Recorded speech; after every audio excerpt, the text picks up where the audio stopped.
நம பார்வதீவதையே அரகர மகாதேவா. ஆன்மீக பக்தி ஒளி நேயர்களுக்கு சுவாமிநாத சாஸ்திரி அனந்த கோடி நமஸ்காரம். எல்லாம் வல்ல இறைவன் நமக்கு நல்வழிப்படுத்த வேண்டும்.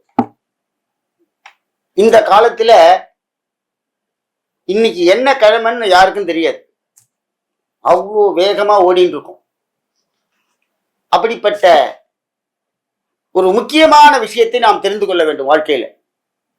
சாமி, என் கடனை தீரத்துக்கு ஏதாவது வழி சொல்லுங்கிறான். ஜாதகத்துல எந்த பரிகாரம் பண்ணி செஞ்சா எனக்கு வாழ்க்கையில முன்னேறுங்கிறான். அதெல்லாம் விட பெரிய ஒரு தெய்வம் காலையில் நமக்கு அனுகிரகம் பண்ணுகிறது. என்ன தெரியுமா? பஞ்சாங்கம்.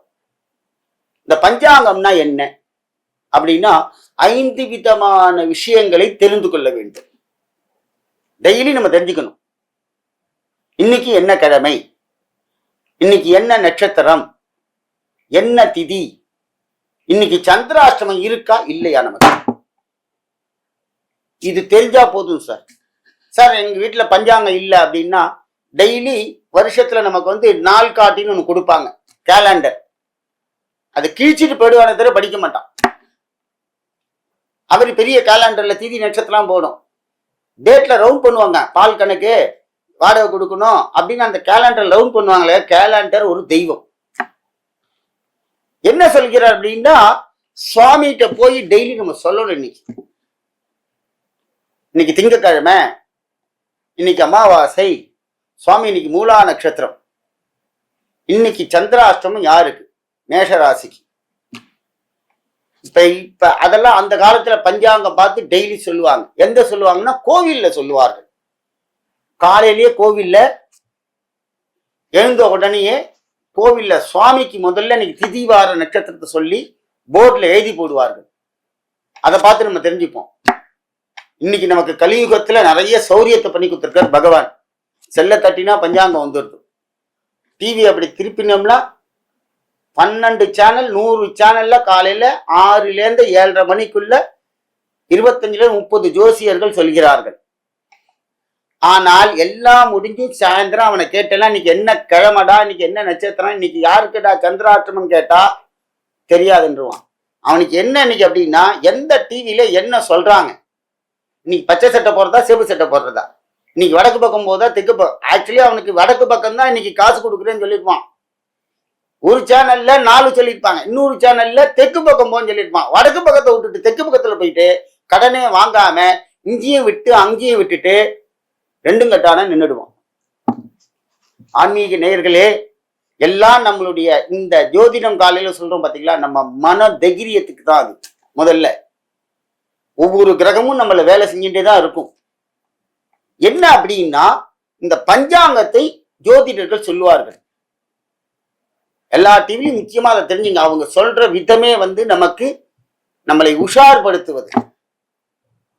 நீங்க டிவியில இன்னைக்கு இதை சொன்னாங்க அதை சொன்னாங்க, அவங்க என்ன சொல்றாங்களோ அதுல பாயிண்ட் இருக்கு. ஜோதிடர்கள் என்ன சொல்றாங்களோ அதுல பாயிண்ட் இருக்கு. இந்த பஞ்சாங்கம் பார்க்கலாமா சார்? எங்க வீட்டுல பஞ்சாங்கம் இருக்கா? கண்டிப்பா வாங்கி வையுங்கள். நீங்க போனீங்கன்னா பஞ்சாங்கம் இருக்கும். பாம்பு பஞ்சாங்கம், வாக்கிய பஞ்சாங்கம், கணித பஞ்சாங்கம்னு. பஞ்சாங்கம் நம்ம வீட்டுல இருக்கணும். அது தெய்வம். என்ன தெய்வம் அப்படின்னா பிரம்மா விஷ்ணு சிவன். அடுத்ததாக ஒவ்வொரு வீட்லயும் நவகிரகம் இருக்கு. தெரியுமா உங்களுக்கு?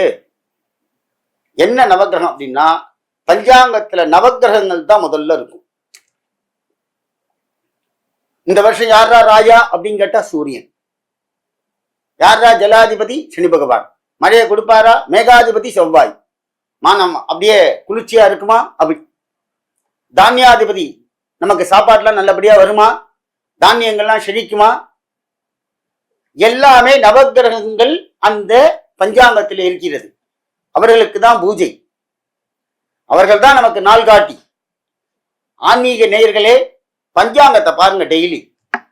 இல்ல கேலண்டர், யார் இன்னைக்கு என்ன திதி, இது எந்த மாசம், ஆனி மாசமா ஆவணி மாசமா ஆடி மாசமா அப்படின்னு நம்ம வீட்டுல இருக்க குழந்தைகளுக்கு கத்துக் கொடுங்கள். தை மாசம் 12 மாசம் சொல்ல மாட்டேங்கிறான். இங்கிலீஷ் மாதத்தை சொல்றான். ஜனவரி, பிப்ரவரி, மார்ச், ஏப்ரல் அப்படின்னு குழந்தைக்கு. தமிழ் மாதம் சித்திரை, வைகாசி, ஆனி, தமிழில் அந்தந்த மாதத்துடைய தெய்வங்கள், பலன்கள். ஆனால் தான் இதுக்கு பேரு பஞ்சாங்கம் என்று பெயர். 5 விதமான விஷயங்களை ஒவ்வொரு நாளைக்கு 5 விஷயங்கள், திதி, வாரம், நட்சத்திரம், யோக, கரணம், அப்படிப்பட்ட 5 விதமான விஷயங்களை இந்த பஞ்சாங்கம் நமக்கு டெய்லி காட்டுகிறது. அடுத்ததாக சந்திராஷ்டமம். இன்னைக்கு சந்திராஷ்டமம் அங்க இருக்கு சார் அப்படின்னு டிவியில சொல்லிட்டாங்கன்னா, அன்னைக்கு இந்த சந்திராஷ்டமத்திலிருந்து விலக வேண்டும் அப்படின்னா எம்பெருமான் சிவபெருமானை வழிபடணும், இல்லைன்னா விநாயக பெருமானை வழிபடணும். இங்க சந்திரன் 2 பேருக்கு கட்டுப்பட்டவர். சிவபெருமானுக்கு கட்டுப்பட்டவன், இரண்டாவதாக விநாயக பெருமானுக்கு கட்டுப்பட்டவர் சந்திர பகவான். சிவபெருமான் இவருடைய தொல்லைகள் அதிகமா இருக்குன்னு சொல்லி அவருடைய சந்திரனை தூக்கி தலைமையில வச்சிருந்தார் சந்திர சூடாமணியாக. விநாயக பெருமான் சதுர்த்தி சங்கடகத்தில் அவருடைய திமிரை அடக்கி சனி பகவான், அதாவது எம்பெருமான் சந்திர பகவானை விநாயக பெருமான் ஆட்கொண்டார். இந்த சந்திராஷ்டமம் பயப்படாதீங்க, விநாயக பெருமானோ இல்லை சிவபெருமானோ நம்மளை காப்பாற்றுவார். ஒன்றும் பண்ணாது. இந்த சந்திராஷ்டமத்துல கொஞ்சம் மன கிளேசத்தை உண்டு பண்ணும், அவ்வளவுதான். சந்திர பகவான் மன கிளேசத்தை உண்டு பண்ணக்கூடியவன், மன சஞ்சலங்களை உருவாக்கக்கூடியவன். அப்படி என்ன ஆகும்? மன சஞ்சலங்கள் வரும்போது ஒன்றும் கோபம் வரும், இல்லை ஏதான லாஸ் ஆகும், ஏதோ ஒன்று பண்ணும். ஆனா உயிர்கள் எந்த விதத்திலும் சந்திராஷ்டமத்தில் ஆபத்து கிடையாது. நம்மளை ஒரு 2 மணி நேரம் படுத்துவார், அவ்வளவுதான். அதுக்கு காரணம் எப்படி நம்ம அதை தடுக்கலாம் அப்படின்னா, சிவபக்தியும் விநாயக பெருமானுடைய பக்தியும் இந்த பஞ்சாங்கத்தை பார்த்து சொல்ல வேண்டும். டெய்லி பஞ்சாங்கம் பாருங்கள். இந்த பஞ்சாங்கத்துல மகா பலன்கள் என்ன அப்படின்னா, இன்றைய நிலைமைக்கு நமக்கு வருமானம் வருமா அப்படின்னா, இந்த தெய்வங்கள் பஞ்சாங்கம் கண்ணுலையான ஒத்திக்கணும். டெய்லி டெய்லி திதிவார நட்சத்திரம், எல்லார் வீட்லயும் பஞ்சாங்கம் இருக்கும். ஒரு நாள் கூட எடுத்து படிக்க மாட்டாங்க. பஞ்சாங்கத்தை டெய்லி பார்க்கணும். இன்னைக்கு என்ன திதி, இன்னைக்கு என்ன நாள் அப்படின்னு நம்ம பார்த்து சுவாமிகிட்ட கூட படிச்சு சொல்லலாம். சுவாமி இன்னைக்கு வைகாசி விஸ்வாவசு வருடம், தட்சிணாயினம், ஆனி மாதம், மிதுன மாசம் சொல்லுவார்கள். இன்னைக்கு கிருஷ்ணபக்ஷம், கிருஷ்ணபக்ஷ சங்கடக சதுர்த்தி, இன்னைக்கு பூராஷாட நட்சத்திரம் அப்படின்னு யோகம் காலையில அப்படின்னு சொல்லணும் பஞ்சாங்கத்துல. இதை நம்ம பஞ்சாங்க தேவதை என்று சொல்லுவார்கள். அந்த தேவதையுடைய அனுகிரகம் நம்ம வீட்டுல இருக்குமா. நவகிரகங்களும் நம்மளுடன் இருந்து நம்ம பஞ்சாங்கம் தொட்டோம்னா நவகிரகங்கள் நமக்கு அனுகிரகம் பண்ணுவார்கள். பஞ்சாங்கத்தை டெய்லி கண்ணிலையான்னு ஒத்திக்கணும் சார். பஞ்சாங்கம் வாங்குவாங்க எல்லாரும், அது ஒரு மூலையில இருக்கும். சுவாமி ரூம்ல இருக்கணும் பஞ்சாங்கம். அவர் ஒரு சுவாமி. அவர் வருஷப்பர பண்ணிக்கு பஞ்சாங்க பூஜை பண்றோம் இல்லையா, அதுல நவநாயகர்கள், சிவா விஷ்ணு பிரம்மதேவர்கள், தேவாதி அஷ்டதிக் பாலகர்கள் எல்லாருமே அந்த பஞ்சாங்கத்துல இருக்காங்க.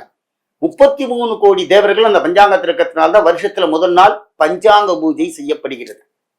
மற்ற பூஜைகள்லாம் வரல பார்த்தீங்களா வருஷப்பர பண்ணிக்கு. ஏன் அங்க அப்படின்னா 33 கோடி தேவர்களுடைய அனுகிரகம் அந்த பஞ்சாங்கத்துல இருக்கு.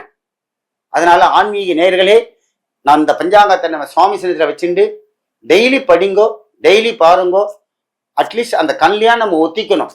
அந்த தெய்வங்களுடைய அனுகிரகம் நம்ம வீட்டுல நவகிரகங்களும் இருக்கிறது, 33 கோடி தேவர்கள் அனுகிரகம் இருக்கிறது.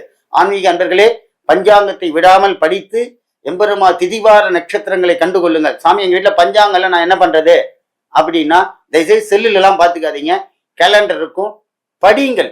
இன்னைக்கு பஞ்சமி திதி அப்படின்னு, இன்னைக்கு என்ன நட்சத்திரம் அப்படிங்கறத எல்லாம் தெரிஞ்சிருந்து ஆன்மீக. ஏன் இது சொல்றோம் அப்படின்னா, வருங்கால சந்ததிகளுக்கு எத்தனை ராசி இருக்கு, என்னென்ன தேவதையும் தெரியாது, என்னென்ன நட்சத்திரமும் தெரியாது, இன்னைக்கு என்ன திதியும் தெரியாது, அமாவாசை பௌர்ணமியே தெரியாது. அப்படி ஒரு கலியுகம் மாறிக்கொண்டிருக்கிறது. ஆன்மீக நேயர்களே, இதெல்லாம் வருங்கால சந்ததிகளுக்கு பஞ்சாங்கம் என்பதை சொல்லிக் கொடுங்கள். பஞ்சாங்கத்தில் என்னென்ன பலன்கள் என்பதையும் சொல்லிக் கொடுங்கள். ஆகவே ஆன்மீக அன்பர்கள் வருங்கால சந்ததிகளுக்கு பஞ்சாங்கத்தினுடைய பலாபலன்களை சொல்லி, நம்மளுடைய இந்து கலாச்சாரத்தில் ஒரு முக்கியமான இருக்கக்கூடிய பஞ்சாங்க வைபவம். ஆகவே ஆன்மீக நேயர்கள் எல்லோரும் இதை தொடர்ந்து குழந்தைகளுக்கு சொல்லிக் கொடுக்குமாறு கேட்டுக்கொள்கிறோம். நம பார்வதி பதையே, அரகர மகாதேவா.